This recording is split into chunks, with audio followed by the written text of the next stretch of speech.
Dan kita akan masuk teman-teman sekalian masih di bab sama, bab ke-11 anjuran untuk mengerjakan sholat malam. Yaitu hadis nomor 623 dari awal kita belajar dan urutan 11 dalam bab kita dengan sanad sahih.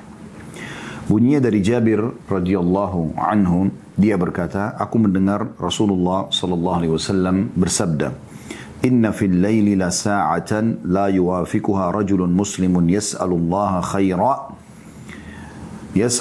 khairan min amri dunya wal akhirah illa a'tahu iyyahum wa dhalika kulla lailah." Sesungguhnya di malam hari terdapat satu waktu yang tidaklah seorang muslim berdoa memohon kebaikan dari perkara dunia dan akhirat kepada Allah bertepatan dengan waktu itu kecuali Allah memberikannya kepadanya, dan itu ada di setiap malam. Hadis ini diriwayatkan oleh Muslim. Kembali saya ingatkan teman-teman sekalian, dan ini sudah pernah atau sering kami berikan perumpamaan ini, saya ingatkan kembali, semoga ini lebih menyadarkan lagi kita. Andai saja seseorang di antara kita punya hajat kepada seorang pemimpin negara. Anggaplah kalau kita di negara kita presiden misalnya. Kalau di Saudi misalnya kepada raja. Kemudian presiden ini atau raja ini mempersilahkan kita untuk datang ke tempat kita atau ke tempat dia, ke istana misalnya, kemudian menyampaikan apa yang kita inginkan. Dan dia janji akan memberikan. Kira-kira seperti apa? Atau dia mendengarkan, dia bisa kasih atau tidak? Maka kira-kira seperti apa kita merasa senangnya karena urusan kita akan dibantu oleh pemimpin wilayah tersebut, ya. Dan kita pasti diikuti dengan keyakinan benar akan mendapatkannya gitu. Tetapi memang umumnya kita yang mendatangi pemimpin negara tersebut, menteri kah, ya, kepala daerah kah, kepala instansi kah, misal. Orang mukmin teman-teman sekalian harusnya engah dengan masalah sholat malam ini. Allah, sang pencipta langit dan bumi, yang maha mulia dan maha besar, sang raja yang sebenarnya, yang selalu mengurus makhluknya dan juga yang menggantikan siang dan malam, menurunkan hujan dari langit, mengatur populasi manusia, jin, hewan-hewan, datang ke bumi, datang ke rumah kita di bumi, atau datang ke bumi ini. Dalam hadis yang sahih yang sudah pernah kita sebutkan, kalau tertinggal sepertiga malam, maka Allah Azza wa Jal datang ya, ke bumi. Lalu menanyakan kepada para malaikat, adakah yang memohon kepadaku, minta tolong aku penuhi? Adakah yang punya hajat, aku berikan? Dan adakah yang memohon ampun, aku maafkan? Tidak ada lagi yang dibutuhkan oleh seorang hamba lebih daripada tiga hal ini. Dia butuh pertolongan karena dia sedang terzalimi misalnya, ya, atau sedang takut terhadap sesuatu, ditolong oleh dia. Ada hajat dia, makanan, minuman, pakaian, pekerjaan, harta, pasangan hidup, keturunan, apa saja. Rumah, transportasi, kedudukan, tinggal dia minta. Dan kalau dia salah, dia tinggal minta maaf. Dengan minta maaf atau beristighfar kepada Allah ini, maka secara otomatis fasilitas yang tadinya tertahan karena dosa kita dibukakan oleh Allah Subhanahu wa ta'ala. Kira-kira apa yang lebih mulia daripada ini teman-teman sekalian? Dan kenapa masih banyak di antara kita yang selalu bergantung pada manusia? Dia lupa, dia tidak bergantung pada Tuhannya Allah Subhanahu wa ta'ala. Allah Azza wa Jal zat yang maha penyayang, maha pengasih. Dan dia ya, yang memberikan apapun yang hambanya inginkan. Allah Subhanahu wa ta'ala mengatakan dalam Al-Quran ya, tentang masalah itu. A'udzu billahi minasyaitonir rajim wa idza sa'alaka 'ibadi 'anni fa inni qarib ujibu da'watad da'i idza da'an falyastajibu li wal yu'minu bi la'allahum yarshudun. Hai Muhammad, kalau ditanyakan kepadamu oleh hambaku tentang aku, katakan aku sangat dekat, aku akan menjawab panggilan-panggilan mereka, seruan-seruan mereka. Maka harusnya mereka beriman kepada, menyembahku, beriman kepadaku. Mereka beriman kepadaku, mereka menyembahku agar mereka mendapatkan petunjuk. Ya. Dan semua yang diminta oleh seorang hamba umumnya diberikan oleh Allah SWT. Sebagian kecil yang tidak. Bukankah kita teman-teman sekalian tiap hari merasa lapar, haus, capek? Bahkan kadang-kadang kita cuma mengucapkan lapar nih. Atau kadang-kadang dalam hati kita cuma terlintas lapar. Tiba-tiba muncul ide kita untuk datang ke satu restoran untuk makan.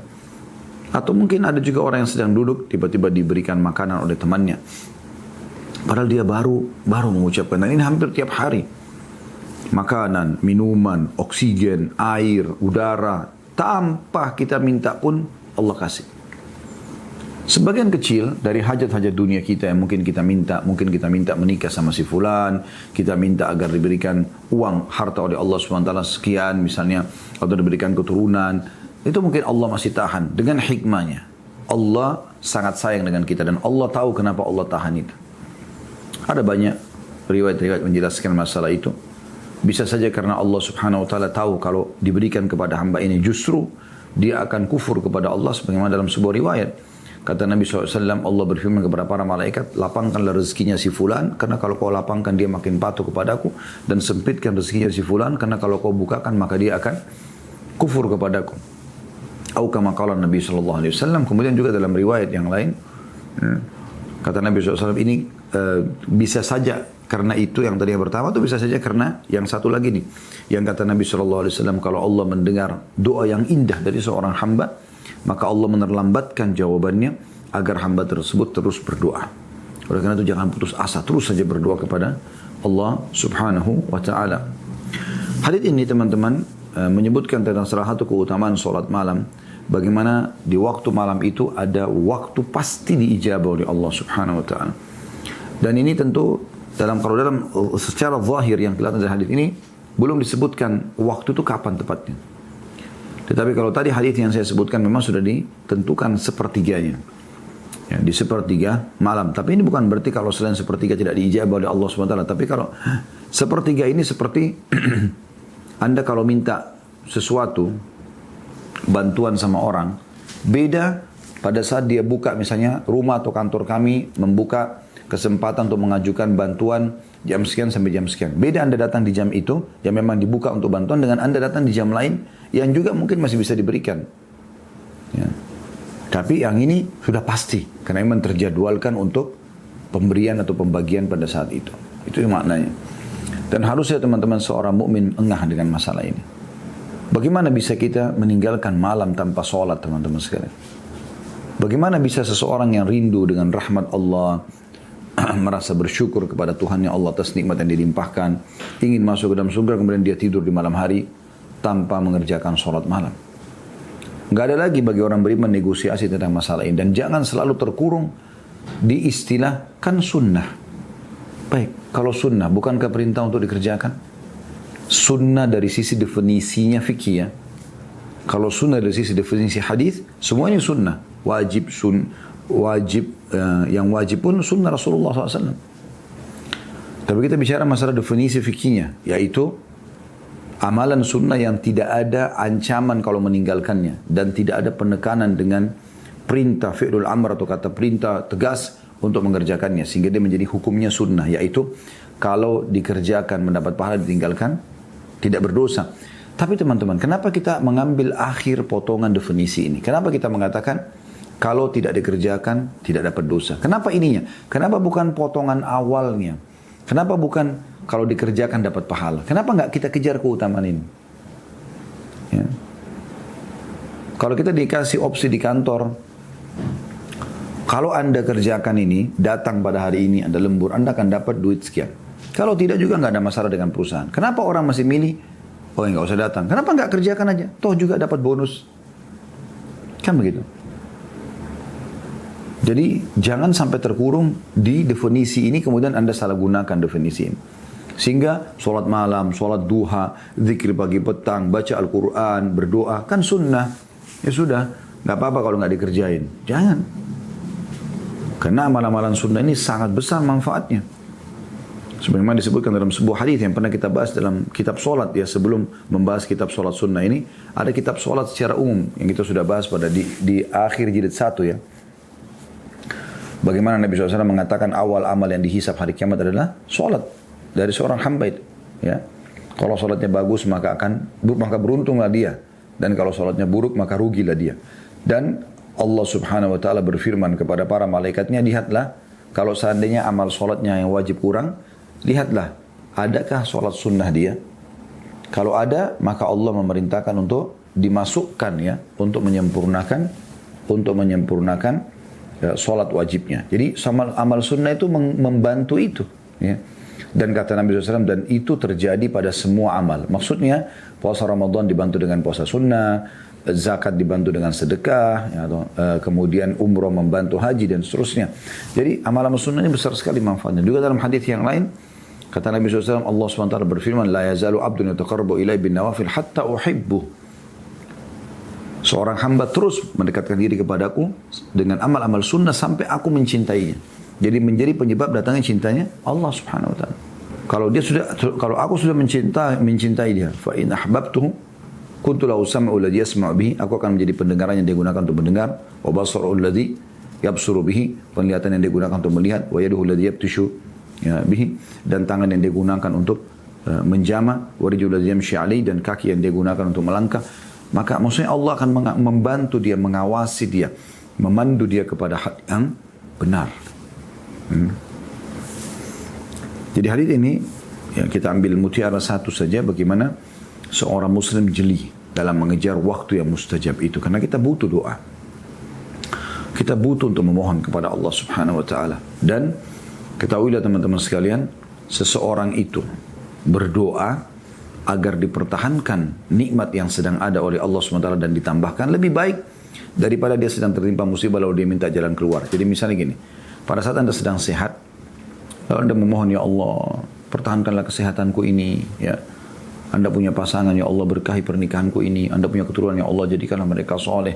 Anda terus mohon kepada Allah SWT. Itu lebih baik daripada nanti sudah datang musibah, ya, Anda lagi sakit baru Anda minta disembuhkan. Itu juga bisa.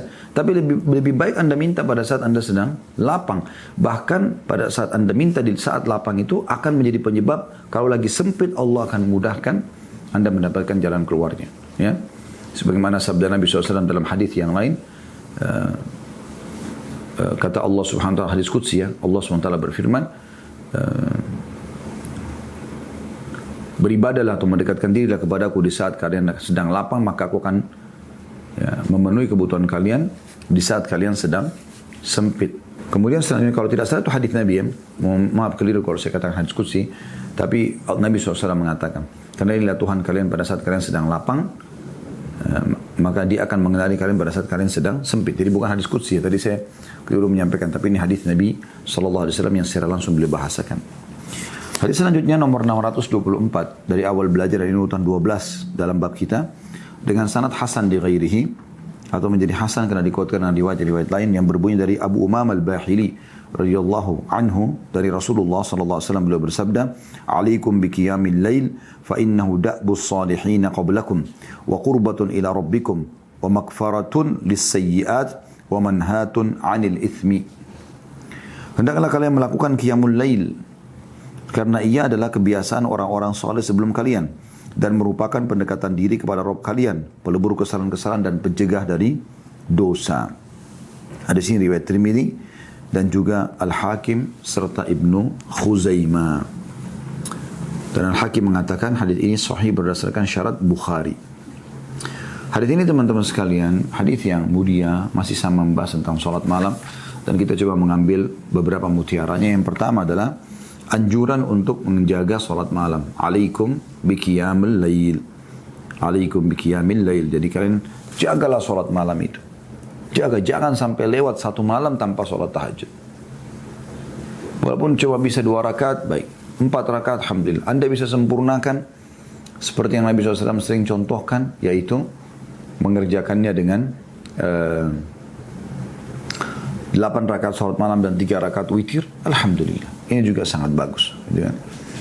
Jadi jangan lalui malam itu tanpa salat malam sama sekali. Bahkan sebagian orang-orang soleh sebelum kita itu menilai kalau mereka sedang dekat kepada Allah, maka salat malamnya tidak luput dan salat subuhnya tidak telat juga. Kapan mereka lepas dari ini, ya, maka secara otomatis mereka jadikan sebagai bahan introspeksi diri atau muhasabah. Ada apa nih? Kok kenapa tidak sholat malam atau tidak terbangun? Kok kenapa tidak, ya, sholat subuh? Maksudnya tepat waktu, ya. Ini perlu digarisbawahi teman-teman sekalian, ya. Oleh karena itu Nabi SAW mengatakan di sini selain perintah untuk sholat malam, ada alasannya. Ini mutiara yang kedua, ya. Fa innahu da'bus salihina qablakum. Karena itu kebiasaan orang-orang saleh sebelum kalian.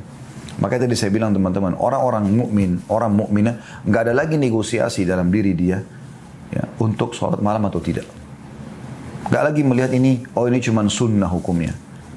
Pokoknya sholat malam adalah ibadah yang khusus. Memang sedikit ada ujiannya itu dengan orang lagi nyenyak tidur malah dia ya bangun, dia sholat gitu. Maka ini punya keutamaan tersendiri. Itu kebiasaan orang sholat nggak negosiasi lagi tentang sholat malam. Kalau ada di antara anda menganggap diri anda sudah dekat dengan Allah, ternyata anda masih belum sholat malam, jadi tanda tanya ini. Jadi tanda tanya. Karena sholat malam tidak akan luput dari seorang mukmin yang merindukan surga. Bagaimana bisa dia tidur? Bisa saja dia nggak bangun pagi hari. Bisa saja itu adalah ibadah terakhirnya. Dan bagaimana dia bisa tidur? Mungkin ada dosa yang belum dimaafkan oleh Allah dan itu kesempatan diterima pengampunan dosanya pada malam itu. Bagaimana dia bisa tidur sementara semua hajat yang dia inginkan dan tidak usah minta pada manusia, minta kepada Allah, Allah akan gerakkan manusia untuk menjawab hajatnya dia. Dalam sebuah kisah dikatakan ada seorang saleh dulu, miskin sekali, susah hidupnya. Susah hidupnya. Kemudian dia tiap hari kerja dan apa yang dia dapatkan hasil hari itu yang dia bawa pulang untuk makan bersama keluarganya. Intinya dia pulang ke rumah. Pada hari itu dia tidak dapat kerjaan sama sekali dan sudah malam, ya, sudah lewat waktu Isya. Anak istrinya belum makan seharian. Biasanya dia pulang bawa makanan yang bisa menghilangkan atau mengurangi rasa lapar keluarganya dan dia juga. Begitu masuk rumah istrinya tanya setelah dia salam, apa ada makanan? Kami lapar benar. Katanya tidak ada sama sekali. Saya betul-betul sudah berusaha bekerja sana sini tidak mendapatkan apa-apa hari ini. Maka kata dia, saya coba nanti setelah saya sedikit istirahat saya akan keluar lagi. Siapa tahu saya masih bisa mendapatkan rezeki untuk kita makan hari ini. Subhanallah, dia sedikit istirahat kemudian dia mulailah ya keluar. Pada saat dia keluar karena sudah malam. Zaman dulu tidak seperti kita sekarang. Kalau sekarang kan orang masih ada lah kios-kios yang buka, lampu jalanan banyak ya. Lampu kota Masya Allah gemerlapan di mana-mana. Orang masih bisa lah mungkin mencari rezeki apa ya. Karena tidak gelap, mungkin dia bisa ambil sisa makanan orang yang di sampah atau apa. Sekarang zaman dulu gelap sekali dan belum tentu juga orang ada yang punya tempat sampah yang seperti sekarang atau banyak hal-hal yang jadi bahan pertimbangan. Dia tidak tahu harus kemana lagi. Maka dia keluar kemudian dia lihat ada satu masjid yang tidak jauh dari rumahnya. Kemudian dia masuk ke sana, dia wudhu lalu dia sholat. Dia sholat malam. Pada saat dia sholat malam, teman-teman sekalian, dia mohon kepada Allah Subhanahu Wa Taala dan dia merengek kepada Tuhannya, minta agar dia dikasih kebutuhan dia pada hari itu. Pada waktu yang bersamaan, Subhanallah, raja yang berkuasa di wilayah itu gelisah nggak bisa tidur malam itu, dan dia teringat akhirat, dia takut mati. Maka dia mengambil beberapa kantong dinar emasnya, kemudian dia naik kudanya lalu dia mengatakan, ya Allah, aku ingin beramal saleh, ingin bersedekah pada malam ini, mudahkanlah. Berikan ini ke tangan orang yang pas gitu. Dan aku tidak akan memegang tali kekangan kudaku, aku biarkan engkau memandunya ya Allah. Maka dia pun jalan dan tidak ada yang tahu, tidak ada pengawal. Sampai dia tiba di depan masjid tersebut, kudanya tiba-tiba masuk ke halaman dan tidak bergerak lagi. Maka dia pun heran, kudanya kenapa berhenti? Dia turun, dia masuk ke masjid. Zaman dulu juga masjid nggak kayak sekarang. Ada penerangan lampu, tinggal switch on, selesai. Gitu kan. Tapi ini enggak. Orang pakai obor pada saat itu ya. Maka dia pun masuk ke masjid dengan gelap gulita. Dia dengar suara kecil, orang sedang berdoa. Dia terus mendekati sampai ternyata di dekat mihrab ada orang yang sedang sujud. Dan dia dengarkan doanya. Orang ini lagi butuh hajat, butuh bantuan. Maka si raja ini mengatakan, alhamdulillah, mungkin ini orang yang tepat. Selepas salam lalu dia menegur orang yang sedang sholat tadi, orang miskin yang sedang jadi tokoh kita ini. Kemudian dia mengatakan, saya sudah mendengarkan doamu kepada Allah. Dan saya pun malam ini niat mau bersedekah. Maka ini saya bawakan. Ya buat anda, silakan anda ambil. Dan ketahuilah saya pemimpin wilayah ini, kalau ada hajat apa-apa, tiap hari silakan datang kepada saya. Maka orang miskin ini dengan mulia mengatakan apa? Lihat orang yang sudah mengenal Tuhannya teman-teman sekalian. Dia tidak akan bergantung pada makhluk. Yang dia tahu kalau dia bergantung pada Tuhannya, Allah akan bisa membuat makhluk tersebut memenuhi hajatnya. Maka dia mengatakan, kalaupun saya punya hajat, saya tidak akan datang kepada anda. Tapi saya akan minta kepada zat yang telah mengutus anda datang kepada saya. Ini semua terjadi pada malam hari. Di saat orang lagi sedang punya hajat yang luar biasa. Allah Subhanahu Wa Taala hadir bersama hamba-hambanya. Umar bin Khattab radhiyallahu anhu karena tidak mau ketinggalan sholat malam ini teman-teman. Sampai-sampai beliau kalau tidur, di sebelah ranjangnya ditaruh ember air, kemudian beliau tidur sambil telapak tangannya keluar sedikit dari ranjang. Jadi kapan jatuh ke bawah sedikit tersentuh air tersebut, dia bangun, udah dia nggak tidur lagi sampai pagi, sholat malam. Dan di antara dua matanya ini ada garis ya berwarna hitam, itu karena seringnya menangis pada malam hari radhiyallahu anhu. Dan begitu juga seluruh para sahabat Nabi dan orang-orang saleh. Mereka punya kebiasaan seperti ini, teman-teman. Salat malam itu bukan lagi hal yang butuh negosiasi, tapi memang satu hal yang sudah menjadi seperti rutinitas orang saleh, dan inilah predikat saleh melekat pada mereka karena mereka menjaga salat malamnya. Selain amalan yang lainnya. Kemudian mutiara yang ketiga yang bisa kita ambil adalah salat malam itu qurbatan ila rabbikum. Dia pendekatan diri kepada Tuhan. Pendekatan diri kepada Tuhan, Allah Subhanahu wa taala. Bagaimana teman-teman kita enggak merasa bangga dekat dengan Sang Pencipta Allah? Harusnya kita bangga.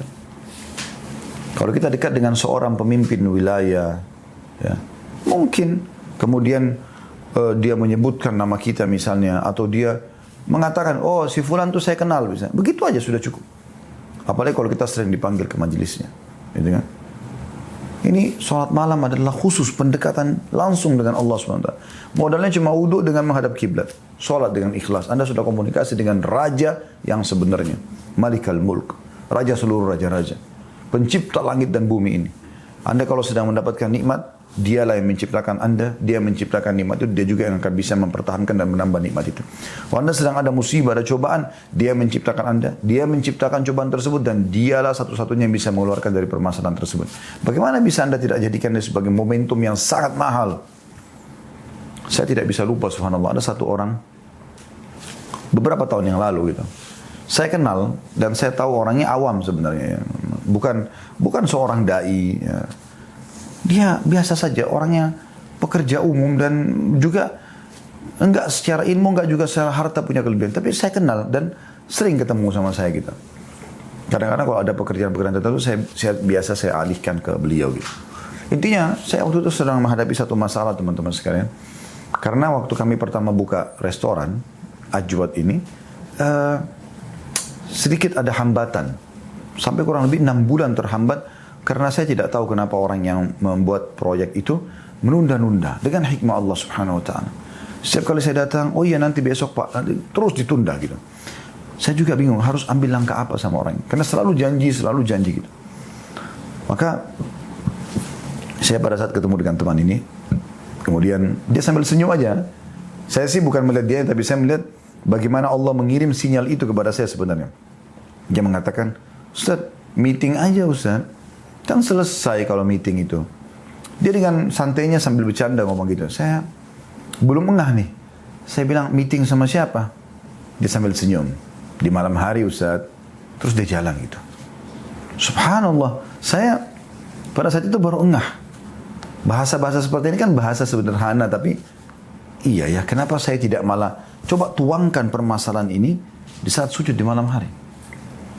Dan pada saat kita sedang ada masalah sama teman-teman sekalian, itu luar biasa loh. Bagaimana kita bisa tangkap sinyal cintanya Allah kepada kita sebenarnya. Karena dengan ada masalah, kita jadi lebih khusyuk berdoa. Kita lagi lebih mudah meneteskan air mata. Hati kita lebih lunak. Ya. Kita lebih merendah, lebih tawadhu. Mengetahui tentang kelemahan kita. Ya. Itu kalau ada musibah. Jadi bukan sebenarnya untuk menyiksa hamba. Tapi bagaimana hadis Nabi SAW, Inna Allah idha ahabba abdan, ibtalah. Inna Allah idha ahabba abdan ibtalah. Kalau Allah cinta seorang hamba, Allah akan mengujinya. Karena ujian tersebut akan menunjukkan bagaimana dia merasakan cinta Allah SWT. Supaya dia lebih dekat dengan Tuhannya. Maka ini qurbatu ila rabbikum. Ini pendekatan diri kepada Allah. Bagaimana kita tidak merasa bangga dekat dengan Allah Subhanahu wa taala, Saudara? Putera yang keempat, wa makfaratun lis-sayyi'at. Pembersihan seluruh kesalahan. Ini luar biasa. Salah apapun, sebesar apapun, sampaikan permohonan maafmu kepada Tuhanmu di malam hari, teman-teman. Dan ingat hadis sebelumnya, ya hadis nomor 11 yang sebelumnya kita bahas tadi, yang di awal pertemuan kita, wa dzalika kulla lailah, kata Nabi SAW. Dan itu setiap malam Allah bisa ijabah. Setiap malam, setiap hari Anda punya kesempatan. Allah berikan kita waktu-waktu di mana kita bisa bermunajat, bisa memohon kepadanya, bisa meminta maaf. Pembersihan dosa. Orang kalau masih ada dosa beban, gitu kan. Tapi pada saat dia sudah bersih dosanya, dia sudah minta maaf pada orang yang memang dia berbuat salah, bagaimana tenangnya hatinya teman-teman sekalian. Kemudian mutiara yang kelima yang terakhir, wa manhatun 'anil itsmi, dan dia akan mencegah dari dosa. Subhanallah, orang kalau salat malam, teman-teman sekalian, umumnya seperti firman Allah tentang masalah salat ya. A'udzubillahi minasyaitonirrajim. Inna sholata tanha 'anil fahsya'i wal munkar. Salat bisa menahan dari perbuatan keji dan kemungkaran gitu kan. Di sini dikerucutkan tentang masalah salat malam. Jadi Nabi SAW mengatakan memang dia akan menahan orang dari berbuat dosa.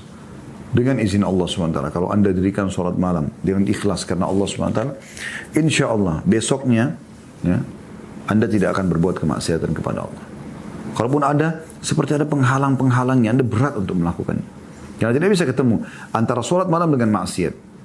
Yang saya bilang tadi, sebagian salafus saleh bahkan menilai mereka itu terlewatkan sholat malamnya, apalagi sampai terlewatkan juga subuh on time, berarti sudah pasti ada dosa. Pasti.